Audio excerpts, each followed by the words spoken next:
نظرتون چت جی پی تی میتونه جای سرآشپزارم بگیره؟ فکر نکنم. امروز یه چالش داریم ما. 5 تا کاتگوری داریم اینجا، از هر کدوم میخوایم یه دونه به صورت رندوم ورداریم و این 5 تا مواد اولیه که رندوم بودن رو میدیم به چت جی پی تی تا یه دستور پخت خیلی خوب به ما بده. ببینیم چت جی پی تی میتونه همونطور که به ما برنامه‌نویسا کد میده آیا دستور خوب آشپزی هم بده؟ بریم ببینیم.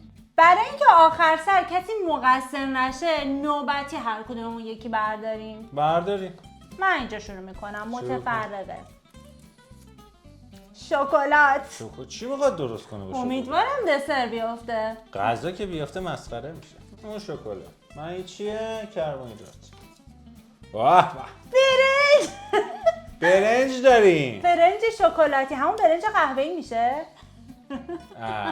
از من سس. سس. باربیکیو. چه شکلات و چه برنج و سمی شد. باربیکیو. بریم بعدی. پروتئین. مرغ. واو. مرغ داریم، برنج داریم، باربیکیو داریم، شکلات داریم. شکلات. این چیه؟ سبزیجات. سبزیجات ببین چیه؟ حالا چه شلم شوربایی بشه اونجا. مال قرمه سبزی نیافته. این این خوبه. یه چیزی درست میکنه دیگه، شکلات هم دیگه نمیشه. خیلی عجیب شد. بریم ببینیم چی میتونه درست کنه. با ما باشید. با این 5 تا مواد اولیه که به صورت رندوم انتخاب شدن یه دستور پخت بهمون بده. خب چیا داشتیم؟ کربوهیدرات به عنوان برنج. شکلات. خب ببین چی میگه. خیلی جالب. این ترکیب واقعا چالشی و غیر معمول است. چی داده؟ چیکن باربیکیو با سس شکلات تلخ و پوره کدو روی برنج. ببین اگر این واقعا خوب بشه من این دستور پخت و این اسمو میذارم روی یکم منوام. چیکن باربیکیو خوبه. چیکن باربیکیو با سس شکلات تلخ و پوره کدو روی برنج. خب بریم شروع کنیم. ما قسمت به قسمت با خود این پیش میریم و ببینیم اینو چجوری باید درست کنیم. میشه شما این کدو حلوایی رو برای ما نصف کنیم؟ بله. ممنون. چه بویی داره کدو حلوایی. من عاشق بوی کدو حلوایی ام. چقدر خوشگله. خب اینو تمیز کنیم. خب تو یه نمک و فلفلی به این بزن. یکم هم روغن زیتون بذارش تو فلفل رو روشن کردم. منم پیاز رو خورد میکنم. اوکی. روغن زیتون کجاست؟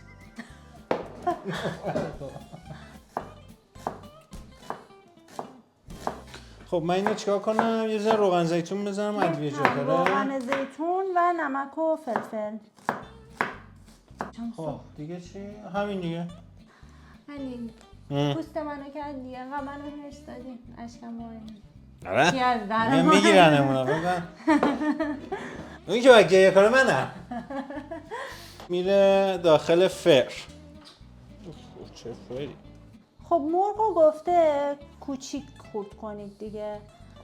اتفاقا بدم نیست. زود میپزه اگر کوچیک خوردش کنید. انقدری خوبه به نظرم. خب این پیازا رو قشنگ تفت میدیم، ادویه ژلاتینا میزنیم، کدومون هم که گوشتیم بپزه. دیگه مونده مرغ و برنج و در آخر سر شکلات. گفته که با سس باربیکیو و نمک و فلفل مزه دارش کن فقط. همین. ما حالا پیاز هم میزنیم دیگه. بدون پیاز که دیگه بدون پیاز که نمیشه بابا. نمیشه. زخت میده. گفته یه قاشق باربیکیو بزن. یه قاشق باربیکیوش. ولی خیلی سس باربیکیو خوشمزه. یعنی امیدوارم شیرین نشه این غذا. این هست. اون یکی چه؟ کدو حلوایی هست. شکلات هست. طبیعیه دیگه، شیرینه. این غذا شیرینه. کدو حلوایی خود شیرینه. یعنی شیرین خوب شه نه؟ پیاز هم که سرخ میشه شیرین میشه. میگه. یه جورایی انگار این مثلا دسرتوریه. حالا فلفل هم بهش اضافه میکنم همینجا. ولی باحاله. خیلی چیز جدید. اگه خوب بشه به نظرم میتونی از میزنیم ببینیم چی درست کنیم. همینطوری بهش مواد متفرقه میدیم بعد هی این واسه ما غذا درست کنه. چالش باحالیه، یه بارم شما تو خونه حتما انجام بدید. پیازامون که سرخ شد، مرغایی که مزه دار کردیم و میذاریم یه تف بدیم. تف که نه، قشنگ باید بذاریم بپزه. ببین ولی بوش خوبه، من خوشم آمدن. این بویی که باربیکیو داره با مرغ داره درست میشه، به نظرم چیز خوبی بشه. چه بویی داره؟ بوش خیلی خوبه. بوی باربیکیو بلند شده اصلا دیوونه داره میکنه. من دارم برنجو میذارم. یکم نمک بریزیم. یه دم نمک بریز. هم بسته. به. ببین- اصلا غذایی ببخشید، اصلا غذایی که برنج داشته باشه غذاست. حالا ببینیم امروز معلوم شه. من این یکی واقعا میترسم. نه بوش خوبه. بوش خوبه. بوش خوبه، بوش ولی- عالیه. بوش واقعا خوب شده، ولی نمیدونیم مزه بعدش چی میشه، چون ناکن شکلات قرار وارد این قضیه شه. ما دل امتحان نکردیم، شاید خوب باشه. شاید واقعا شاید ما تا حالا امتحان نکردیم سس شکلاتی با باربیکیو، با کدو حلوایی، با مرغ، با برنج. ولی مرغش که با باربیکیو تفت دادیم و پیاز، چه بوی فوق. ببین عالیه، عالی بوش خوبه. عالی. بوش خوبه. که عالیه دیگه، تا الان واقعا چون خوبه. که باربیکیو میدونی که تو خودش چیز داره، ادویه داره کلی. خب برنجمون رو که داریم میذاریم، آتی هم که مرغ رو تفت داد، الان مونده مرغ داره میپزه. مرغ داره میپزه. برنجمون هم که الان میخوایم کته بار بذاریم. به نظر من برنج با کته خیلی خوشمزه تره. دیگه مونده چی آتی؟ بیارش لپتاپو بذار ببینیم. لپتاپو بیار ببینم چی گفته این آقا یا خب. خانم چت جی پی تی. اون قسمت که مرغو که اوکی. مرغ اوکی، کدو بس. حلوایی هم فعلا اوکی. خب برنجمونم گذاشتیم. بریم برای سس شکلات. شکلاتیه، شکلات باربیکیو. اسم سس شکلات. شکلات باربیکیو رو درست کن. چشم. چشم. در یک قابلمه کوچک سس باربیکیو رو بریز، روی حرارت کم شکلات تلخ رو خورد کن و سس اضافه کن. سس باربیکیو هم اضافه اوکی. میکنی بهش تا شکلات ذوب بشه و سس حالت براق و غلیظی پیدا کنه. خب سس باربیکیو رو گفته بریزید یکم گرم شه. نظرم کافیه. زیرش هم کمی کم. حالا بهش شکلاتاشو اضافه میکنیم. شکلات هم باید آب بشه. خب این چی شد؟ ببین شکلات ها آب شدن. خب هنوز تستش نکردم، میخوام ولی یه تستی برم. بایسته دیگه. نه میخوام یه تست کنم مزه. نمیگم ولی بگم، میترسم نخوری بعدش اگه بگم. حالا بخور. نه قیافت میفهمم. مزه داری میگی؟ شکلات ترش میده. نه. نوشته میگه طعمش باید کمی دودی، کمی شیرین و ملایم باشه. حالا به نظر من بیشتر ترشه، شیرین هست و دودیش کمه. میخوای یکم هم اضافه کنیم؟ به نظرم نه، یه خوبه. باربیکیو اضافه کنیم بد نباشه. نه کافیه، به نظر من مزهش خوب. باشه. سس شکلاتی آماده است. شبیه شیری اوه بوی شکلات و همه چی میاد. خب اینو خاموش کنیم. ببین خیلی خوب پخته این. به به. ببین خیلی من کدو دوست دارم. قبلا دوست نداشتم و بعد که شروع کردم روش های مختلفش رو درست کردم چقدر خوشمزه است کدو حلوایی. من عاشق کدو حلوایی. آره تو همیشه دوست داشتی. با گوشت اینطوری رو خیلی خوب میشه. یه بار اونو باید بگیریم. یه بار اونو واقعا ببین باید بگیریم. خودش یکم شیرینه، یه مزه خاصی هم داره، بعد نمک و فلفل روش اومده، اصلا یه مزه خیلی خوبی میده. دوست دارم بخورم. نه الان دست نزن. یه تیکه واسه من نگه دار، یه کوچولو. همینجا بعد بخوری. حالا داغ نمیدن نزن.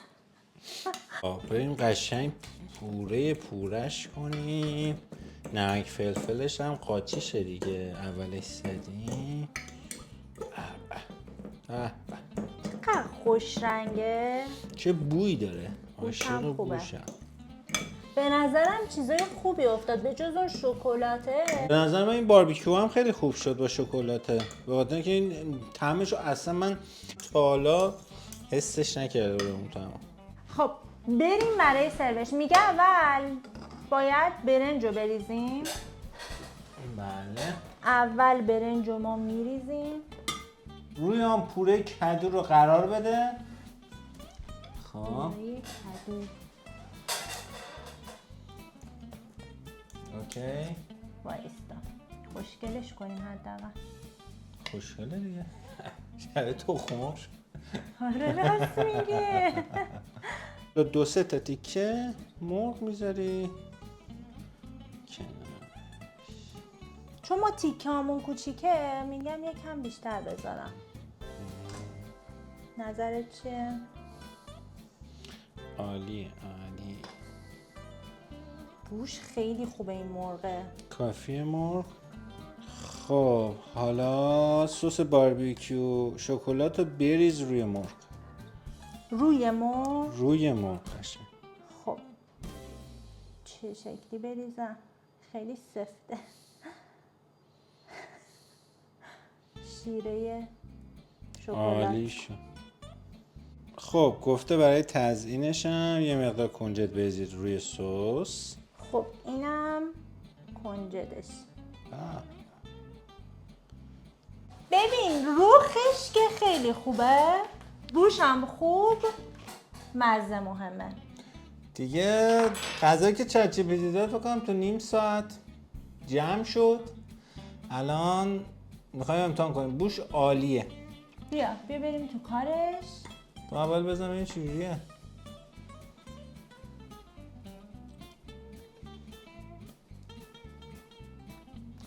چی میگی؟ خوشت نمیاد؟ چرا سس باربیکیو دوست نداری؟ خوشت نمیاد؟ سس باربیکیو دوست دارم. چیه پا؟ شکلاتش خیلی زیاده، بقیه چیزاش خوبه. یعنی مرغ با این برنج و کدو حلوایی خوبه. الان من کارو در میارم. وایسا. یکم مزه چیز میده ها، وقتی طعم شکلات میره مزه فسنجون میده. خیلی خوبه. نه؟ من خوبه. سس شکلاته رو نیستم واقعیت. نه ولی بقیهش خوبه. اتفاقا سس مثلا بدون اون شکلاته بخورم؟ خیلی خوب کرده. کم باید باشه. من فکر کنم ما شکلاتش رو زیاد زدیم. نزده بود چقدر شکلات بریزید؟ زده بود؟ الان نظر من خوبه. من نمیتونم نظر بدم که کم بزنیم یا زیاد بزنیم. من اگه باشم سری بعد به جای شکلات مثلا به چت جی پی تی باید بگی مثلا با رب آلوچه و این چیزا آشنا شه، رب انار. اون آشناست. بعد میشه یه غذای ایرانی. اون میره خوشمزه. چیز میکنه دیگه. چی میگن؟ این از سایت آشپزی اینا در میاره دیگه اینا رو.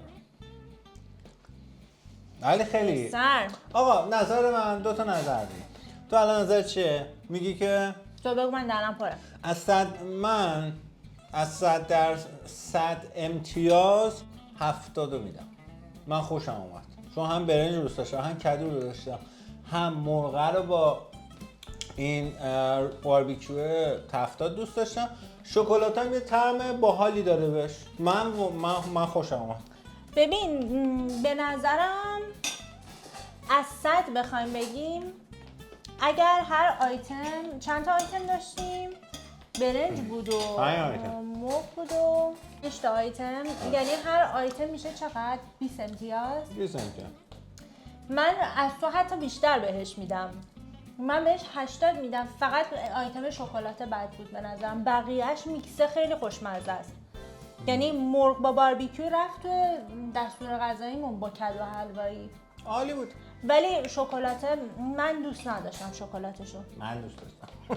این هم غذایی که چت جی پی تی به ما گفت. اگه دوست داشتید امتحانش کنید. شما هم نظراتتون رو بهمون بگید.